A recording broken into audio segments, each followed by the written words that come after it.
Shoot ചെയ്യാൻ പോകുന്ന ഒരു 2 വീലർ ഓട്ടിക്കുന്ന സീക്വൻസ് ആണ്. അപ്പോൾ 2 വീലർ ഓട്ടിക്കാൻ എനിക്ക് അത്ര അറിയില്ല. സൈക്കിൾ ബാലൻസ് ഉണ്ട്, ബട്ട് ദാറ്റ്സ് ഇറ്റ്. എനിക്ക് ഭയങ്കര പേടിയാണ് 2 വീലർ. പൊതുവെ പണ്ട് മുതലേ നമ്മുടെ വീട്ടിൽ 2 വീലർ അങ്ങനെ ഓട്ടിക്കാറില്ല. അപ്പം അതുകൊണ്ട് തന്നെ നമുക്ക് അത്ര പരിചയമില്ല 2 വീലർ. ഫ്രണ്ട്സിന്റെ കൂടെയാണ് ഞാൻ 2 വീലറിൽ തീരെ കയറിയിട്ടില്ല. എനിക്ക് പേടിയാണ് പൊതുവെ. അപ്പോൾ എനിക്ക് 2 വീലർ ഓട്ടിക്കുന്ന സീനുണ്ട്. ഒരു കാറോ ലോറിയോ ആണെങ്കിലും കുഴപ്പമില്ലെന്ന് ഞാൻ മനസ്സിൽ പറഞ്ഞു. പക്ഷെ കറക്റ്റ് 2 വീലറാണ് കിട്ടിയത്. അപ്പോൾ കുറച്ച് നാളെ എനിക്കത് പ്രാക്ടീസ് ചെയ്യാൻ കിട്ടിയുള്ളൂ. ഒരു 4 days കഷ്ടിച്ച് കിട്ടി. 4 days ഞാൻ പ്രാക്ടീസ് ഗ്രൗണ്ടിൽ കുറച്ചൊക്കെ ഓട്ടിച്ചു. സ്ട്രെയിറ്റ് ആയിട്ട് പോകാൻ പറ്റും, ബട്ട് സ്ട്രെയിറ്റ് ആക്ച്വലി കുഴപ്പമില്ലാതെ പറ്റുന്നുണ്ട്. ബട്ട് ലൈക്ക് ബാക്കിൽ ഒരാളെ വെച്ച് എനിക്ക് ഓട്ടിക്കാൻ ഇപ്പോഴും അറിയില്ല. ആൻഡ് കയറ്റം ഇറക്കമൊന്നും എനിക്കറിയില്ല.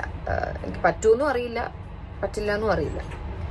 എനിവേസ് അപ്പം അതിൻ്റെ ഒരു സ്ട്രെസ് എനിക്കുണ്ട്. ആ ഓട്ടിക്കാൻ അറിഞ്ഞൂടാത്ത സ്ട്രെസ് എൻ്റെ മുഖത്ത് വരല്ലേ എന്നാണ് ഞാൻ പ്രാർത്ഥിക്കുന്നത്.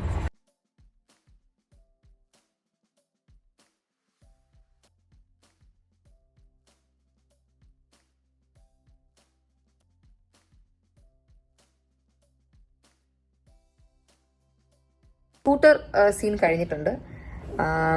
3 പ്രാവശ്യം ഞാൻ ഓട്ടിച്ചു. ഇൻ ദ സെയിം റോഡ് ഒരു വലിയ സ്ട്രെച്ച് ആക്ച്വലി ഓട്ടിച്ചു. കുഴപ്പമില്ലാതെ ഓട്ടിച്ചു. ആകെ ഒരു സ്ഥലത്ത് മാത്രം ഇങ്ങനെ എൻ്റെ ബാലൻസ് പോയിട്ട് ഞാൻ സ്കൂട്ടർ ഒന്ന് ചാടി എണീറ്റു. പക്ഷെ അതല്ലാതെ കുഴപ്പമില്ലാതെ ഓട്ടിച്ചു കേട്ടോ. Proud of my self. Yes, thank you.